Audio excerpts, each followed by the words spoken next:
గజ్వేల్లో భూ అక్రమాల వ్యవహారం మరోసారి కలకలం రేపింది. ఆర్డీఓ కార్యాలయంలో నిర్వహించిన ప్రజావాణి కార్యక్రమానికి వచ్చిన ఓ బాధితుడు అధికారుల ముందే ఆవేదన వ్యక్తం చేశాడు. మరణించిన వ్యక్తుల పేర్లపై భూముల ఎంట్రీలు ఎలా జరిగాయంటూ ప్రశ్నించాడు. అక్రమ రికార్డులను వెంటనే రద్దు చేసి న్యాయం చేయాలని డిమాండ్ చేశాడు. ఈ ఘటన స్థానికంగా తీవ్ర చర్చనీయాంశంగా మారింది. సిద్దిపేట జిల్లా గజ్వేల్ ఆర్డీఓ కార్యాలయంలో నిర్వహించిన ప్రజావాణి కార్యక్రమంలో గజ్వేల్ ఆర్డీఓ చంద్రకళ పాల్గొని ప్రజల నుండి వివిధ సమస్యలకు సంబంధించిన దరఖాస్తులను స్వీకరించారు.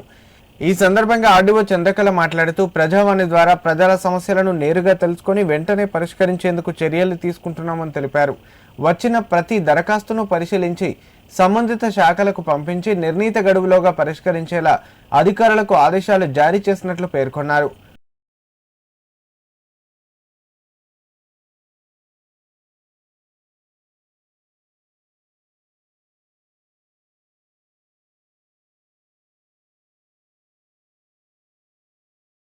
ఈ ప్రజావాణిలో అహ్మదీపూర్ గ్రామానికి చెందిన ఆర్ఏ బాలయ్య భూ అక్రమాలపై సంచలన ఆరోపణలు చేశారు.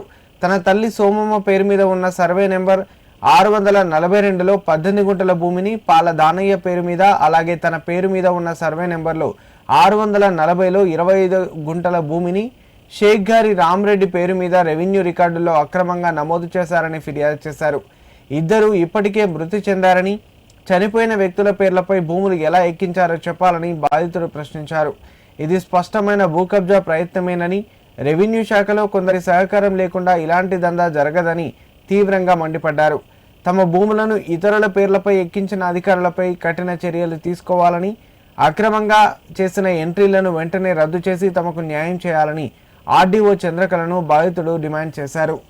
ఈ ఘటనపై స్పందించిన ఆర్డీఓ చంద్రకళ సంబంధిత రికార్డులను పూర్తిగా పరిశీలించి విచారణ చేపట్టి బాధితుడికి న్యాయం జరిగేలా చర్యలు తీసుకుంటామని హామీ ఇచ్చారు.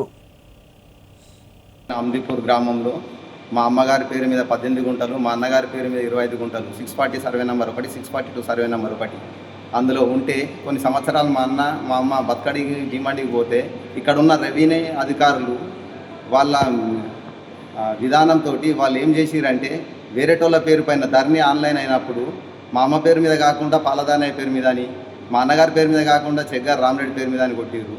ఒక ప్రాబ్లమ్ని క్రియేట్ చేసిర్రు. మళ్ళీ సాల్వ్ చేయమంటే వాళ్ళు 2 సంవత్సరాల ఈ ఆఫీసులో చూడు దింపించుకుంటారు తప్ప సాల్వ్ చేసే సమస్య లేదు. ఏమున్నా కానీ కొంతమంది ఏదో నా తర్వాత వచ్చిన వాళ్ళు కొంతమంది సాల్వ్ చేస్తున్నారు. అవి ఏ రకంగా సాల్వ్ చేస్తున్నారో మాకు అర్థమవుతలేదు.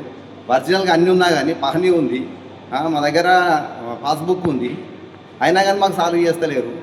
కారణం ఏదో మాకు తెలుస్తలేదు. మరి ఎట్లా సాల్వ్ చేస్తారో కూడా అర్థమవుతలేదు. ప్రాబ్లం క్రియేట్ చేసిందే వాళ్ళు, డిపార్ట్మెంట్ మిస్టేక్ వల్ల మేము 2 సంవత్సరాల తర్జన పడుతున్నాం.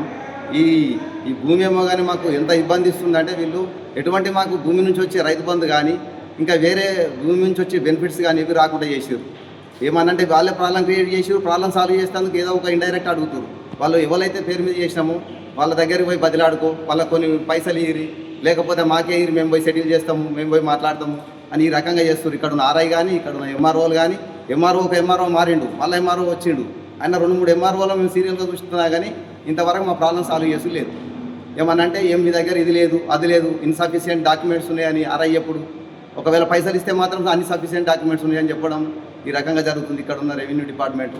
మరి ఆ లోపాలను ఎంత సరిదిద్దుతారో, పై అధికారులు ఏ రకంగా వీళ్ళ మీద చర్య తీసుకుంటారో మాకు అర్థమైతలేదు. నా ప్రాబ్లం అయితే అతి త్వరలో సాల్వ్ చేస్తారని ఆశిస్తున్నా. ప్రజావాణిలో కూడా ఇచ్చిన, కలెక్టర్ కార్యాలయాల చుట్టూ తిరిగిన, ప్రతిరోజు 2 సంవత్సరాలు డైలీ గజ్వేల్ ఎంఆర్ఓ ఆఫీస్కు డైలీ అటెండ్ అవుతున్నా. సెలవు ఉన్న రోజు తప్ప ఎన్ని రోజులైనా కానీ ఇంకా సాల్వ్ చేస్తలేదు. సాల్వ్ చేయాలని కోరుతున్నాను.